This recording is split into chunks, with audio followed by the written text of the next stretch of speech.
Yeah, it goes everybody, because we'll continue with a game called Danganronpa Single File. Here we are. Barrel, Zulu cadets, just stay safe out there. It appears the announcement is over. The reference tab has been updated with relevant info. The first part of the announcement was no revelation at all. I'm certain I'm not the only one who would put together this much information about the secret locks. However, that new piece of information that you can unlock someone's lock via their murder is terrible news. I remember back to what Miss Xavier said earlier. I need you to release the lock in the server room, the one that shows your face on it. I know you can unlock it using your fingerprint. She was insistent at that time that she be allowed to view the server room computer. Certainly she wouldn't kill me to get past that lock, would she?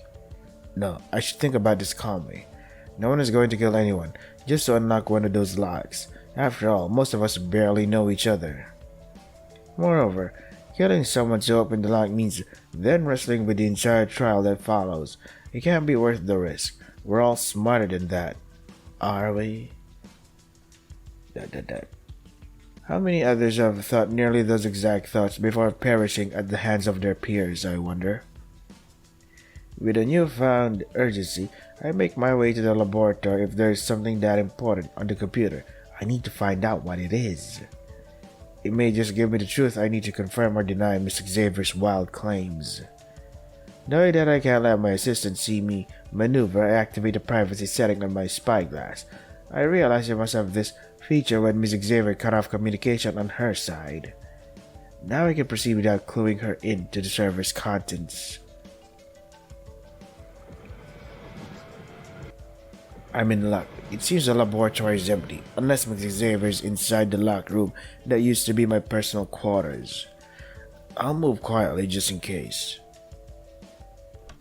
The server room is dark, illuminated eerily by the monitor of the room's computer terminal.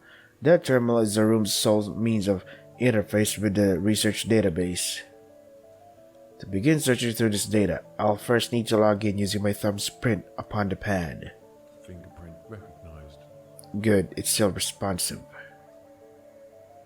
When I finally saw the data saved here, I thought it was nonsense. Surveillance footage from dates that hadn't even occurred yet. I now understand that these dates were not, in fact, in the future. I simply lost a chunk of my memories covering when I'd recorded this footage. What stands out now is the sheer volume of recorded footage. It seems that at some point during the lost time period of 6 months, I stepped up my surveillance effort tremendously.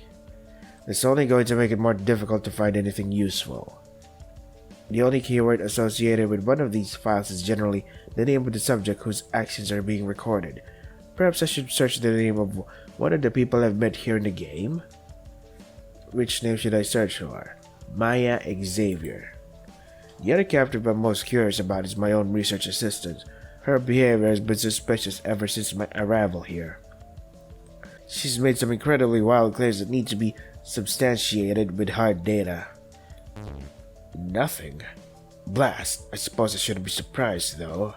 This data is all records of killing game activity, and my research assistant would presumably have been here in my laboratory. There wouldn't be any footage related to her. She'd be so insistent on being allowed to view the data, I just assumed I'd find something incriminating on her that she wanted to wipe. Victor leads. I'm relieved to find that plugging in my name doesn't return any results. This proves that I was not involved in a killing game myself during that last 6-month period. Or that I failed to record it if I was. Regardless, there's no real reason to think I was in a killing game before, right? Is this what they call ego searching? Which name should I search for? Zadie. Miss Zadie, in my dreams she appeared among the captives inside a killing game. Her brother was also among those killed. Inside this dream, I pictured myself in the role of one of the captives, and in the end, I was executed. If footage shows the killing game she claims to have taken part in matches my dream, what would that mean? So you were the prisoner? Cool. The search takes but a second. The files pop up bearing Zadie's name. The date of the file indicates it occurred roughly 4 months after the end of my final remaining memories. Just a moment after accessing the footage, I could tell it's the same place from my dream. But something doesn't make sense. The point of view, the robot from the trial. Why was this robot being used to record footage? This is outside of my usual strategy. We ordinarily use footage from the broadcast for this sort of thing. What the hell is going on? I can't think of any answer for it. There is an answer. It's that bloody World Interest News Initiative Music Xavier mentioned. Wynn could have cut off public access to this pair's broadcast. So the robot was a means to get around that, but it murdered someone. My robot really murdered Zadie's brother. I paused the recording, clenching the mouse hard with trembling fingers. By now I fast-forwarded to the point where the automaton has entered the workshop and grabbed the Robo-Exacto knife. I know what I'll see if I keep watching. Zeta's death, and my own creation's hands. And I knew that if I witnessed it, I'll pass out in the server room, a fate I can ill afford, given the time of the night and the rules in play. I shut the computer down with nervous speed and back away from the user interface, nearly stumbling in the process. My whole body shivering. That dream was no dream. Somehow I was reliving the footage of a robot, my robot, inside of a killing game being executed for a real murder. Zadie, how can I face her now? I am her brother's killer. What? Who? Why the hell did I kill him? Just what kind of monster was I a few months ago? A plot twist, the real Victor is the real mastermind. All flesh and blood since we are robots and shit. Boarding the Atara rail in the final hour before our gang masters imposed curfew, I'm filled with a feeling of utter, I don't know how you pronounce that. Malaysia. I don't know. It seems a few other citizens have already boarded, night owls on their way back to their own dwellings, but I can't stand to engage with them. I can't understand the intentions of the me from that missing 6-month period, but I find it increasingly likely that I've put them all in danger. If that Victor was willing to kill Zadie's brother, he'd be capable of doing the same to any of these others. I'm back, don't forget to stretch, boys. I want to stay away from them all, in order to keep them safe. Or perhaps more accurately, I want to avoid them in order to protect myself from the reality that I could be the one to kill them. Hey, science dude, what's been the long face? You're the type who hates being told to go to bed because he's got too much he wants to stay up for? I know that feeling. Doesn't Atara Kuma realize he took my best hours away from me with this curfew? Love does its best work after midnight. I believe Mr. Dodger's trying to cheer me up, but there's no point. Feel like a traitor to the entire human race, staying silent about what I've learned. Predictably, Miss Listening is also among the riders of this late train. She approaches quietly and leans over a nearby seat to speak with me. Did I hear that right? Did something happen? I saw you go into your laboratory. She probably monitored me with that drone of hers. I've yet to actually see the thing buzzing around. Part of me wishes she'd seen what I saw in there. I want somebody else to know, so they can explain it to me, or absolve me of it, or even scorn me for it. At this point, I wouldn't mind being executed for my crime. The only one who was punished was my robot. It's like the true killer got off scot-free. No? Jeez, really not a night person, are you? Negative. I think if anything, you're the one that's surprisingly chipper right now, Roger. We are inside a killing game, it just takes the fact a little longer to sink in for some people. I'm guessing it's just now hitting him. But Victor, what you talked about earlier wasn't wrong. We're all survivors. We'll all have what it takes to live through this. Confirmed. So you don't need to be afraid. You're among the best of the best. She's got a point. Heck, I'm the ultimate peacebroker, remember? My pride is on the line here. If anything happens in here, they'll probably make me turn in my medallion. Hey, I'm counting on you to do your part as a killing game researcher too, buddy. This is my medallion on the line. The irony of Mr. Dodger counting on me, the apparent organizer of the killing game, to save him is not lost upon me. Besides, I haven't seen anyone doing anything really suspicious all day, trust me, I've been watching. Negative. Well, I couldn't actually watch a lot of people who were doing since most people were indoors. Confirmed. But the few people who were outside all day weren't doing anything suspicious. That's something, right? Negative. So if you're thinking of doing anything drastic, there's no need to. And imagine that's what the two of them are really worrying about. A sharp change in behavior is a reason for nervousness in the killing game. In this case, it certainly makes me look like I'm contemplating a murder, doesn't it? I've been acting almost as silent, sullen, and unresponsive as a robotic murderer from the footage I watched. The thought fills me with terror and causes me to speak, even though I can barely face the others. I'll be fine. My work was just a bit tiresome without a lot of headway. Tomorrow will be better and more productive, I'm sure. I don't believe those words in the slightest. We're on a high-speed collision course headed towards another murder, and I can't stop it because I'm probably the one orchestrating it. So Victor wants to see how well he does if he's in a killing game. That's why he put his own robot self there, probably. I don't know. You're right, things are only going to get better. Trust me, Victor, I can't tell you why, but I know things are going to be okay. Huh? I feel like Miss Listening almost let something slip in the course of trying to reassure me just now. No? Huh, trust you. You're not exactly the trustworthy type. Aren't you a career wiretapper? Me? Look who's talking. Kinda hard to trust a guy going under a pseudonym like Roger Dodger. The two of both... Oh, my back. The two of both become so distracted arguing amongst one another that they've decided to let me go. The bustle of their disagreement is comforting, in a way. I don't want to endanger them, but it feels better to have them to focus on than to be alone with my thoughts right now. I stare out the window at the night sky in silence as the entire rail wheels into the train station nearest the barracks. I prepare for sleep in silence. Miss Xavier's remain quiet over the communications. I'm alone with my thoughts. For a minute at least, the quiet is soon interrupted by a buzzing of the Ataro pad, accompanied by the television screen in my room springing to life. It seems they're both displaying the same message.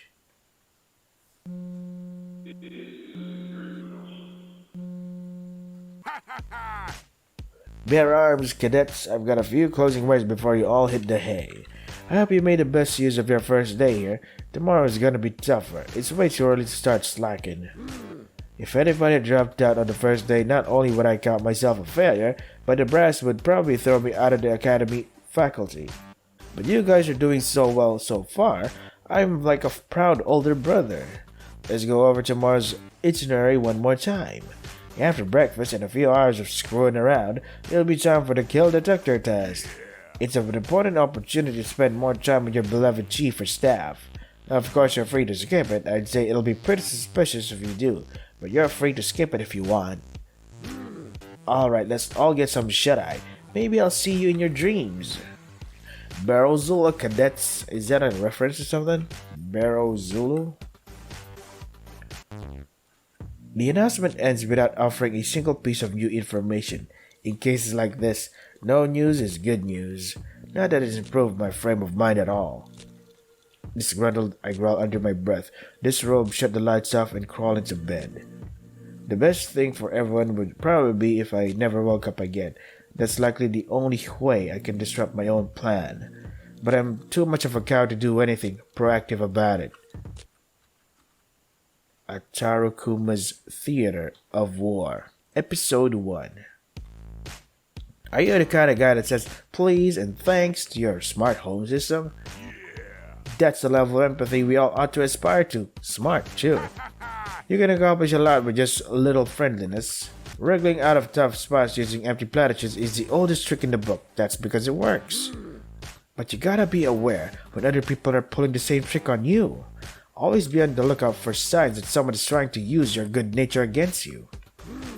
The guy who puts on a big grin when he says thanks is just trying to pay off the debt. Don't fall for it.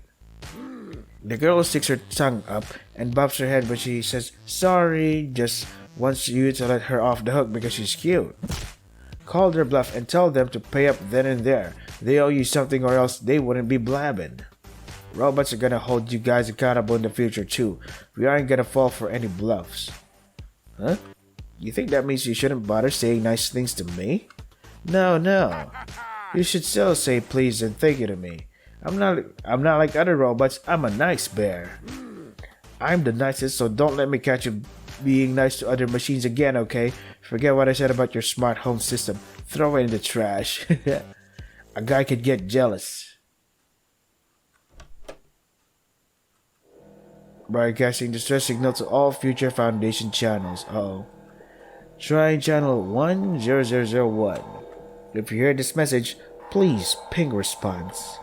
SOS from testing site alpha priority 1. Event 01 in progress. Trying channel 010002. If you hear this message, please ping response. SOS from testing site alpha priority 1. Event 01 in progress. Trying channel 3.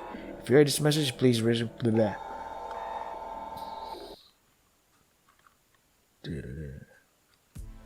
I expected I would have a restless night due to my findings, but to my surprise, I actually managed to get a decent sleep. If anything, waking up is what feels miserable. I want to retreat back into my dreamless slumber and forget everything that's happening here. Miss Xavier still hasn't contacted me. I'm surprised. It seems like she was watching my every move earlier. I decided to contact her instead after getting dressed. Can't face the others at breakfast until we've had a frank discussion about this. Her spyglass must have still been set into private mode, but she quickly disengages that and jumps into view after receiving my call. Damn. Victor, is something wrong? It's so damn early. Is Miss Xavier not a morning person? Her eyes still look half asleep. I don't know how to respond to her question. She asked, is something wrong, but how do I possibly begin? How much can I afford to share? You're being uncharacteristically silent. Ordinarily, you love to hear yourself talk. What happened? Now see here. Miss Xavier, the person I was before this killing game, in that 6-month period that's now missing from my memories, I believe that person may have committed a murder. What? Impossible. I've seen evidence. It seems that one of my automatons carried out a murder. Whatever the other circumstances, I hold myself responsible for that. Damn. You saw something on the server room computer, didn't you? This evidence you're talking about. I told you, I need to see what's in there. Shouldn't be poking around without me alongside to assist you. So you're confirming what I saw is the truth? Trust me. I'm confirming just the opposite. Think about where you are, Victor. You're inside a killing game. Each of these secret locks is another form of killing motivation. The footage you saw may be real, it may be fake, or you may just be lacking the appropriate context to understand it.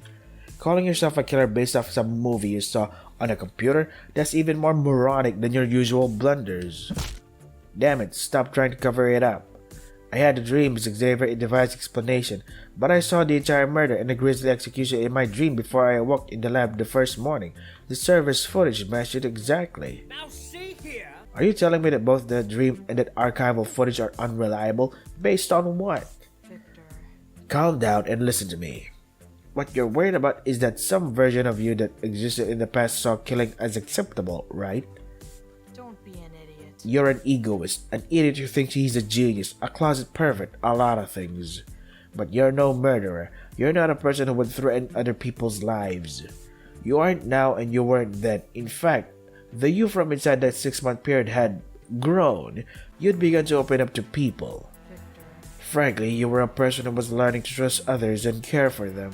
I couldn't see you as someone who would have any motivation or desire to take a life. You were still an asshole, but you were a good person. Trust me. Stop moping and be yourself again. It's not dangerous to be yourself, you know. Are you thinking about murdering anyone today? Of course not. Of course. Then believe in yourself if you don't believe in me. And show up for breakfast or other people are going to start asking questions. Ms. Xavier extended the conversation and closed off communications. I feel like she's spoken with my best interest at heart. If I can trust in nothing else, can I at least trust in the fact that she knew me before my memory loss? If she says I was no murderer, a person with no motivation to kill, that is comforting, but if I accept that as the truth, then what do I propose happened? Why did an automaton, one bearing resemblance to me, murder in that killing game? I don't know the answer. What I do know is that she's right. I know I'm no killer.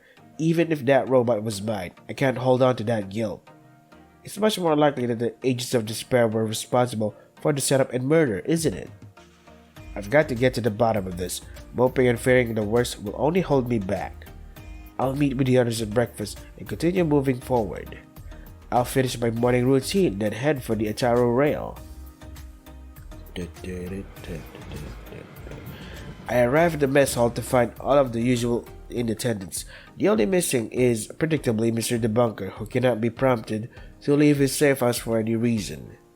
I squashed down the feelings of guilt towards the others that had me paralyzed yesterday. I need to get along with them if we're going to keep living together. It's actually extremely comforting to see them all here and accounted for. I was worried someone might have made a move after Ataru Kuma's announcement regarding the locks. All of them were behaving normally, or well, as normal as any of these people get. Who should I share a table with today? Roger and Maya. Wait, Roger, Dodger, and Maya? Really? Let's see. Looking at this scene, I know there's no way these two ended up together by mutual choice. I'd imagine Mr. Dodger plopped down with Miss Xavier when he saw her alone. I'd like to say that his friendly nature at work, but I suspect it's something different. There you are, Science Dude. I was hoping you'd show up so soon so I could ask you the secret codes to open up your assistant here. Is she some kind of robot that only turns on when you say her activation phrase? Don't be an idiot. I'm no robot, that ought to be obvious. I think that bandana is restricting the flow of oxygen to your brain. Right. Well, at least he's talking now. That's an improvement. That's part of my skill as a mood maker, you know. I have a way of getting the least talkative people to speak up. Did you say yourself that you were having no luck at all until Victor showed up? You've got your head so far up your own ass, I'm surprised you heard your alarm go off this morning. No? This how you like your assistants, dude? I feel like you... I tried to find someone who's a little less keen on verbal abuse. Don't be an idiot. And I like to find a peacebroker who doesn't make me want to break him into tiny pieces. Maybe one of those fragments will actually fit the role, divorced of the idiocy of all the others. Hey, the last thing the world needs is more little Rogers running around. Then again, I'm never one to shy away when procreation's involved, you know. I feel like the relationship between these two reminds me somehow of my own interactions with Miss Xavier. Does that mean they're friendly? Or is this just confirmation that the two are terrible enemies? Now that breakfast is over, it's time for me to start thinking about what to do with the rest of my time today. There's still a lot of time left until the so-called kill detector test that Ataru Kuma talked up earlier. As the tables begin to empty out and a few of us start to head to the door, a voice interrupts, commanding everyone's attention. Right. Hold up, everybody. Before you all take off, I think it's best if we have a little powwow. This may be the last time we're all in one place for a while before that dumb test that Bear thought up. There's a thing or two we ought to go over before the time comes, don't you think? Very well. An excellent point, I recommend. No. Pipe down for once and give a piece a chance, alright? It can't be your turn to talk all the time. Now see here. What are you meaning to imply, Mr. Dodger? I just mean you have a tendency to dominate a conversation.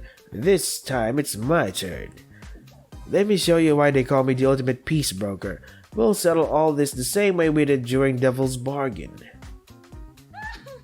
Really? You think we could settle it the same way? You're joking, right?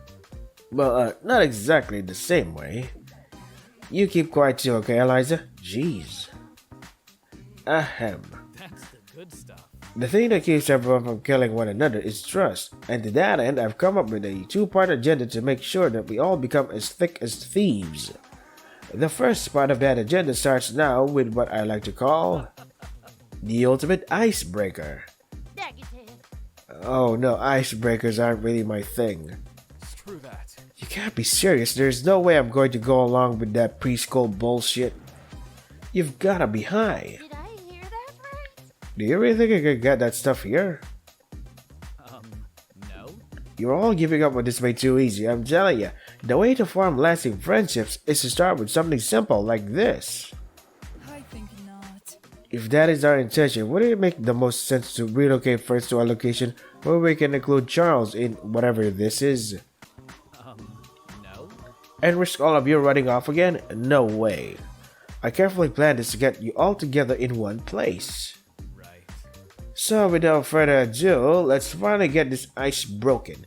This is just a simple series of questions for everybody. Don't worry, they're a heck of a lot more friendly than old jarheads. We're gonna start off with a real softball. The question is, are you currently or have you ever been in a relationship? And if so, is it or was it sexual? Don't be an idiot. I'm opting out this entire thing. Come on, Maya, folks are already opting out the dang kill detector test. If everybody keeps opting out of everything, there's gonna be too many secrets around. I'm ordering all of y'all yellow bellies to suck it up and play Roger's stupid game. No more quitters on my watch. You gotta be kidding me. The united front of Miss Dunaway and Mr. Dodger proves to be pretty effective at turning the tide of opinion. On second thought, I've decided that this is a good idea after all. Miss Listening just wants to hear everyone's gossip. Lol. Discipline. Think any of you would be scared of such tasks? You all lack courage. What is there to be afraid of? Just like with the kill detector test, I will start, in order to show you all my mastery of the wrong tenets related to bravery. I have, of course, never been sexually involved with anyone, man nor woman. The selection process for the mate of a daughter of the wrong dynasty is not a simple affair. In order to secure our lineage, the finest mate must be chosen.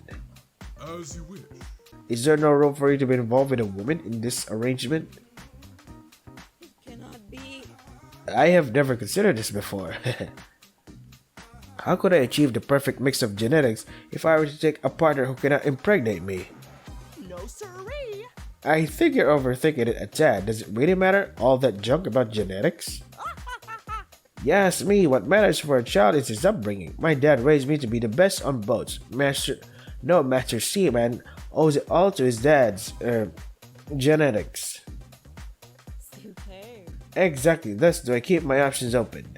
This is my own innovation for the latest generation of the wrong dynasty. Let us no longer be shackled by outdated traditions. So, does this mean you aren't into dudes? Pitiful. That all depends on finding the right man, and so far, I find them all unworthy. That makes it sound as though she has found a woman she's interested in. Wait, I shouldn't be speculating on childish things like this. I'm getting absorbed into Mr. Dodger's ridiculous game. Wake up, Einstein, how about you? I haven't found anybody yet. Like Miss Wrong, I wish to be both selective and open-minded. No escape. Ah, another unspoiled virgin. Now see here. I regret playing this game. I don't think anybody has to guess about me. I don't get tied down in relationships, but I darken a lot of doorsteps with people of all sexes. Likewise, tying me down would be, literally impossible, though many have tried. Carnations. I ain't got nobody, and I ain't got any of that other stuff neither. My priority has always been on higher things, you know? Ain't got no time for fraternization. Besides that, I'm only 18. As I said earlier, I'm not playing this damn game. You got it. Same, this shit is fucking lame. Hoyt's always been the sort who gets a little red around the gills about this kind of stuff. Screw that. Will you shut the fuck up? No siree. None of us had time to do much pondering about settling down with anybody. The sea is my mistress and the sky is his. Until we're ready to give those mistresses up, we can't live that kind of easy life. I think not. My circumstances are much the same. I can't afford to bring other people in such dangerous work. Negative. I'm in the same camp, but I haven't exactly been lucky with that sort of thing. Regardless, I'm not girlfriend material. My. Now, don't be too hard on yourself, Bailey. You have plenty to offer. You're an ultimate. Have some confidence. For people like us, it's all about whether we choose to step out of the shadows, I suppose. You really think so? Oh hey, I got a message back from that gas mask freak. He says, Right.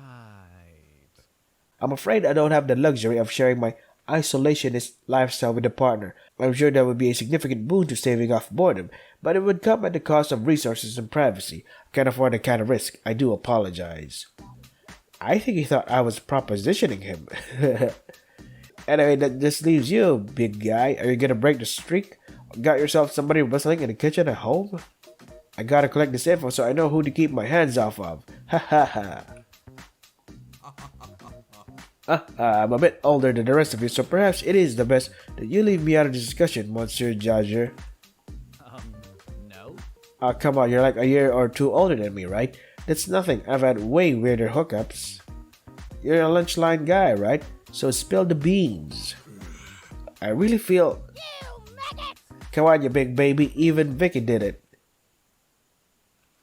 I did have someone very precious to me. His name was Destin, and he was a brilliant man, recognized as the world's ultimate spicer. He died during Kuma's kitchen. I was unable to save him.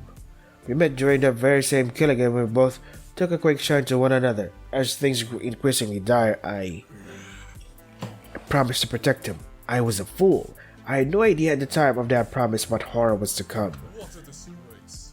I'm directly responsible for his death. I had no plan to protect him. In fact, the writing was on the wall for both of us from the very beginning of the game. I guess we wanted to cling to hope, but it was a meaningless hope. The rules of the game were oppressive. They were not designed for any but two to escape. The mastermind had secured his own escape route, of course, so...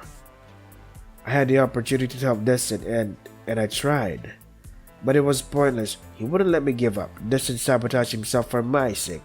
He knew that the two of us couldn't escape together. In the end, he was killed and I escaped alive. The only difference between him or me living was a simple matter of who had the courage to offer his own life. I gained and lost my love so quickly.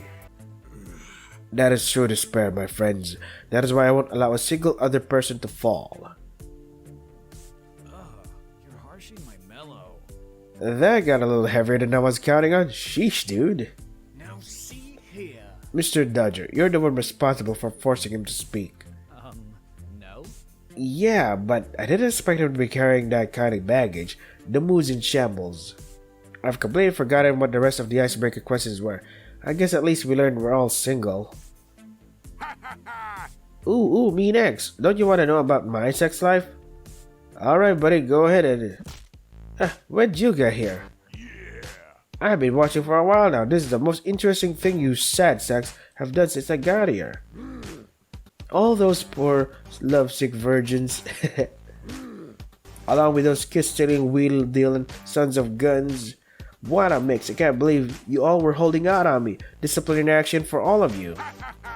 Luckily, this is a great place to have your first sexual experience. Go ahead, whenever you're ready. No?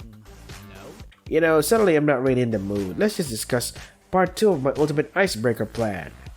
At around 10, not too long before it's time for the bear's truth or dare bullshit, let's all get together here in the mess hall again. I have a really great surprise for you all that's gonna make you forget all about stupid things like murder. Because what really matters is love. Hey, where are you all going? I thought we were going to talk about sex. Oh shit, I have to edit here, fellas. Got something to do today. Oh fuck, when will I stop ever having something to do today? So yeah, this is Danganronpa single file. It's pretty interesting so far. If you want to try the game for yourselves, the links are in the description. That is all for today. Stay safe and take care of yourselves.